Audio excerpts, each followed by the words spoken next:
Welcome to Islamic Life Coach School Podcast. Apply tools that you learn in this podcast and your life will be unrecognizably successful. Now your host, Dr. Kamal Akhtar. Hello everyone. Peace and blessings be upon all of you. There are very few things in life that make a major impact. I believe learning the algorithm, C-near, has the most major impact for your life before you can change it into any direction you want to. I review some of the main teachings through this podcast from time to time, and today is one of those days. By the end of this podcast, you'll have a basic idea of the tools I utilize to help create change. There are algorithms of the social media that can read your preferences even before you become aware of them, and then there is this algorithm, C-near, N-E-A-R, that totally changed my life and has the potential to change yours. Number 1 of the C-near algorithm is the C, circumstance. These are the events and facts of your life. It includes things you can't control, like past events or other people's behavior. For example, the backyard, the white door. These are circumstances. They remain neutral until you think about them. War is neutral. Death is neutral until your nervous system assigns a thought to these circumstances. Circumstances, by definition, don't have any emotions attached to them. When you think of war, famine, natural disaster, and you have some emotion that comes up, that means you're thinking about the fact. You're not just observing the fact as it exists outside of you. The next item in the C-near algorithm is the nervous system, for the N. Nervous system creates thoughts, and these are sentences in your brain that are produced in response to a circumstance. We experience, according to some studies, about 60,000 thoughts a day. Thoughts can be of positive, negative, or neutral energy. They often contain subjective terms or judgments. For example, this happened in my past is a circumstance. This horrible thing happened in my past is a thought. Thoughts are of two origins, the higher brain or the lower brain. In Islam, we're told we have 4 forces acting on our thoughts: the nafs and the shaitan, the angels, and the soul, while everything is from Allah, including all of the forces that are acting on our thoughts. These are the thoughts that we're meant to take control of. The next item in the C-near algorithm is E for emotion. Your emotions stem from your thoughts and are typically distilled into a single word like joy, sorrow, or anxiety, especially while working through this algorithm. Your perceptions of situations dictate your emotional responses. And these emotional responses lie in 4 quadrants. And imagine splitting it in 4 little squares. The top right is high energy positive emotions. The bottom right is low energy positive emotions. The top left is high energy negative emotions. And the bottom left is low energy negative emotions. If you Google the word emotional grid, a chart of this nature will come up for you. So depending on what energy you're feeling, that will dictate how you're acting, because emotions are the fuel for human actions. The algorithm prompts you to pinpoint a single thought and an accompanying emotion, and this is done for the sake of effective healing. It makes sense to understand that your lived experiences are much more intricate and nuanced than just one thought and feeling at a time. Sequential thoughts generate a cascade of emotions, complicating our understanding and our clarity in any given instance. This is why the algorithm is designed to zero in on one thought and emotion at a time, because the whole point is to simplify the human experience so you can take charge of it if you want to. If you find yourself experiencing multiple thoughts and emotions at the same time, the interconnectedness becomes evident when one emotion gives rise to another, like fear giving rise to anger or sadness and spiraling into desolation. An emotion will act as a trigger for the brain to produce more thoughts of similar nature, leading to further emotions, creating a cascade of either positive or negative emotions. If at any given time you're trying to make sense of multiple emotions, pick one and put the rest aside for now. What you'll realize is after you've solved for one emotion, the rest of the emotions are the action, which are the result of this emotion. This happens to be mental action that you're taking, an action within the brain, springing from a primary, most prominent emotion you've identified. So let's talk about the next item, which is the A, action. Feelings or emotions drive our actions. If we feel caring, we might act kindly. But if we're angry, we might shout. And we just learned that the emotions lie on 4-quadrant grid, and this translates exactly to what the actions will reflect. For example, if you're feeling an emotion on the top right quadrant, which is a high energy positive emotion like excitement, adventure, energized, thrilled, exhilarated, these types of emotions will fuel high energy positive actions. If you're experiencing an emotion from the bottom right quadrant, which is low energy positive emotions like comfortable, peaceful, cozy, balanced, relaxed, serene, then these types of feelings will fuel less visible actions because they're low energy in nature. You don't have as much of a fuel to act upon. The vibration associated with this level of fuel is not high enough to propel you to take visible action, but at the same time it feels really good in your body and you will be enjoying yourself more. Maybe through these emotions of peacefulness, balanced, and relaxed, you'll connect with other people more, and you will have more tranquility in your worship. Then there is the top left corner that's a high energy negative emotion, like furious, enraged, angry, nervous, anxious, troubled, disgusted. The high vibration energy behind this and the intensity of the sensations fuels visible actions. And this emotional state will dictate visible actions like shouting out of rage or banging things out of irritation or making poor choices out of anger. For the most part, these are choices that we later regret because these are the actions that take us away from connection with people. They move us away from our purpose.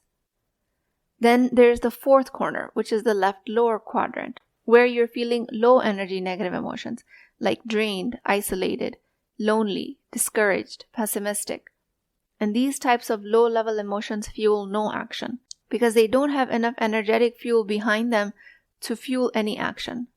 But interestingly, they do fuel more and more brain action, meaning you will mostly be having more and more thoughts and spinning in circles, constantly spending energy about collecting evidence of how things are going wrong and simultaneously rejecting any evidence that goes in your favor.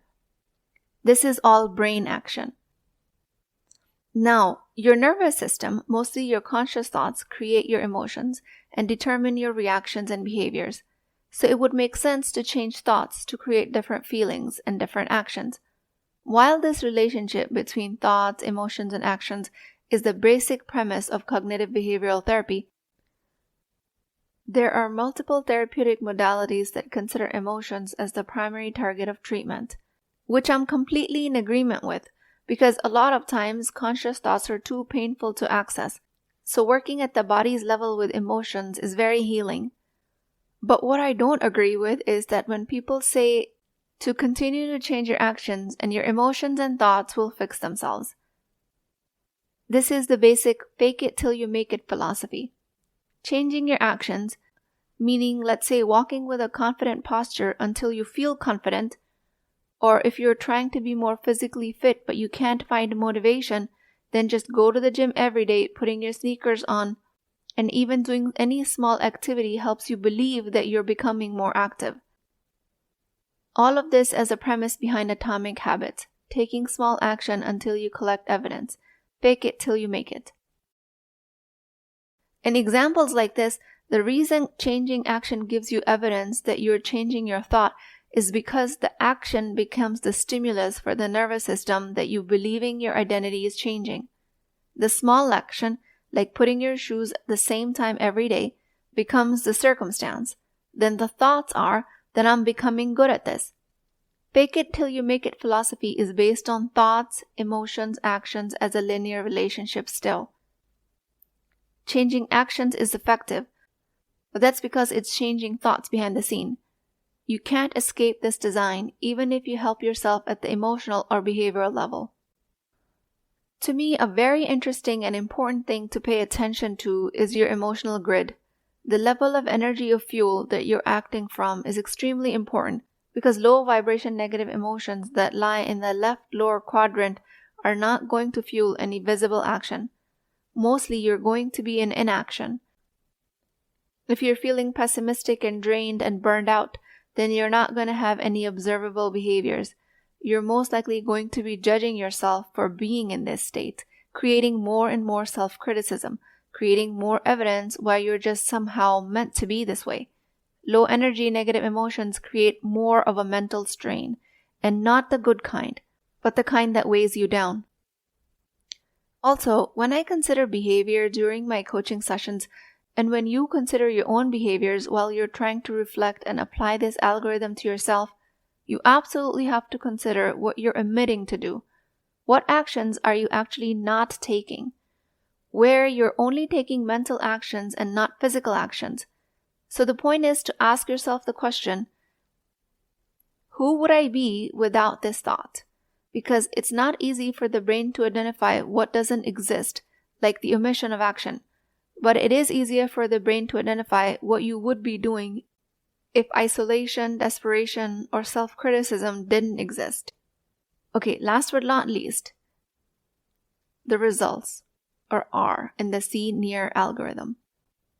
The actions we take or omit lead to specific results in our lives.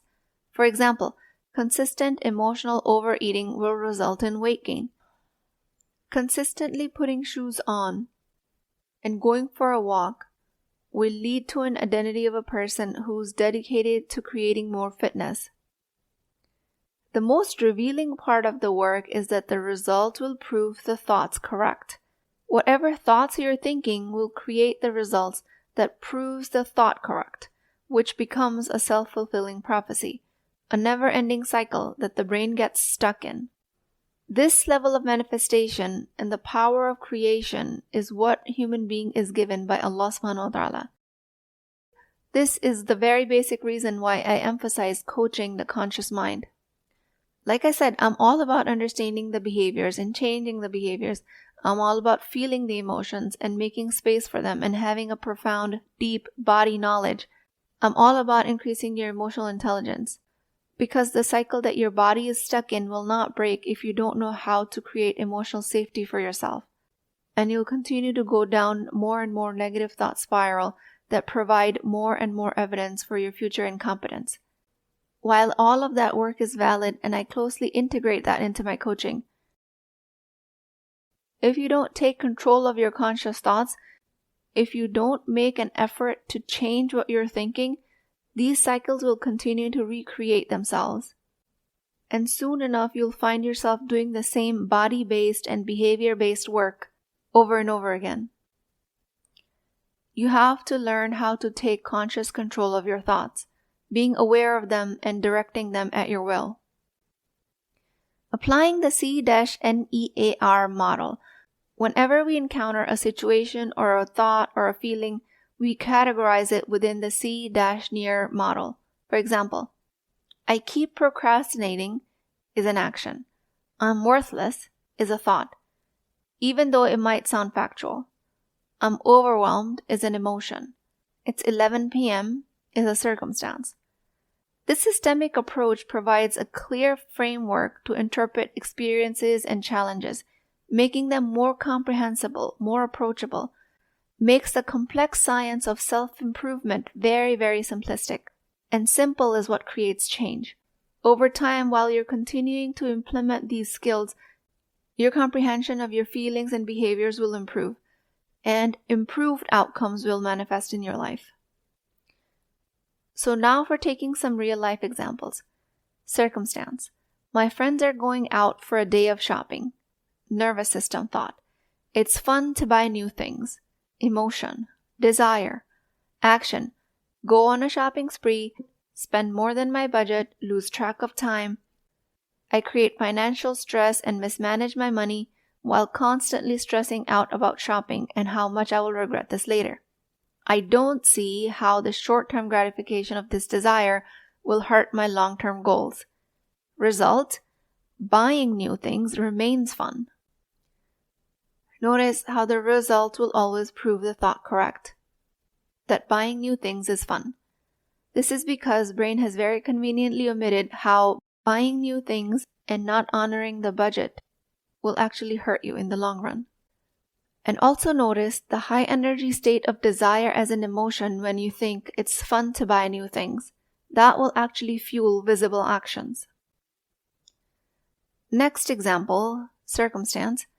It's raining, I left my car windows open. Nervous system thought. My luck is always so terrible. Emotion, despair. Sit and watch the rain, complain about the wet cushions and ruined paperwork, feel drained thinking of all of the cleaning up I have to do. I don't move quickly to salvage what I can. Result, my proof of being unlucky continues to persist. Notice how the result proves the thought correct. And notice how the low energy emotion of despair only mostly fuels inaction and more brain action. Now approaching this with contrasting examples, just changing how we think about the circumstance. Circumstance, offer for a new project with overtime and higher pay. Nervous system thought, the extra money is tempting. Emotion, temptation. Action, accept the project, work overtime consistently, neglect personal time, relationships, spirituality. I create no time to use the extra money, but I don't see how this is actually hurting me. Result, the money remains tempting. Now consider the same situation.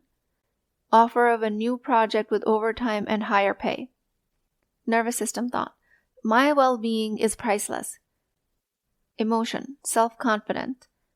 Action, politely decline the offer or negotiate terms where I can have a work-life balance, nurture my spiritual and personal growth. I create harmony in my life that is not defined by my income. Result, my well-being remains priceless to me. I hope this reveals the grand importance of monitoring your thoughts. Most people don't pay attention to their thoughts because it requires effort. Monitoring your thoughts might feel like using one part of your brain to watch the other. It requires time and energy. But this is everything, because your mind is the vehicle that creates everything in your life. So once you understand this ability to master your mind, why would you ever leave the mind on autopilot? And that is beyond me. Because if left unchecked, your mind operates by default. Default is the toddler mind. Because for most of us, our default old patterns are unproductive and continue to be recycled. Just a quick review. Every situation in life we encounter can be categorized in one of the 5 categories of the see near model. For instance, if you get laid from a job, this is a factual situation or a circumstance. Your feelings about this aren't caused directly by the situation, but by the thoughts about it. And you might be thinking, it's horrible that I got laid off from my job, or it's a great opportunity to start something new. While one might feel it's the end of the world, the other one will give you more opportunities, all depending on what you think about the situation. And that will lead for you to feel a certain way, which will then drive your action. So positive thoughts will inspire you to take proactive steps, while negative thoughts will lead you to inaction. Your thoughts about a circumstance lead to feelings. These feelings then influence your actions or inactions. And the cumulative effect of these actions is that they produce results in your life. These results reinforce the initial thought, creating a loop. And by understanding this pattern, you can trace back unwanted results to the thoughts that caused them and change them to create more immediate effective results. During this work, it is normal that you might find thoughts that you're not really fond of. And this isn't a bad sign. It's actually a golden opportunity to make positive change. So approach your mind with curiosity and compassion. Follow the algorithm and it will help you make sense of your life. Why are you taking action? Why are you failing to take action and behaving opposite to what you actually want to do? And you think TikTok, Instagram, and Facebook has the algorithms figured out? Wait till you practice your mind's algorithm, and you'll start to see instant results in your life. There is only one algorithm to master, and that's the algorithm of your mind. With that, I pray to Allah subhanahu wa ta'ala Ya Allah, the most merciful, guide me to the importance of monitoring my thoughts. Guide me to harness the power that you've placed in me effectively. Protect me from heedlessness and drifting into old patterns. Illuminate my heart, O Allah, to see the lessons and opportunities in each circumstance, and grant me the wisdom to harness my mind's power. O Allah, only you can give us the clarity to refine our thoughts, so we may walk the straight path that reflects our potential you've placed within each of us. Ameen Ya Rabbul Alameen. Please keep me in your du'as. I'll talk to you guys next time. If you're interested in getting coached by me, I'm offering a very affordable opportunity to do that with Wisdom Wednesdays. This is not a course, not a lecture. This is an opportunity for live coaching, real change with Islamic adab and etiquette. You do not need more information. You actually need a space to create change. At $19.99 a month, which is the price of takeout dinner, you as a Muslim woman will create confidence, intimacy, and connection without shame or fear of judgment, because your privacy is my highest priority. So join at www.islamiclifecoachschool.com, resources, Wisdom Wednesdays. I'll see you inside, inshallah.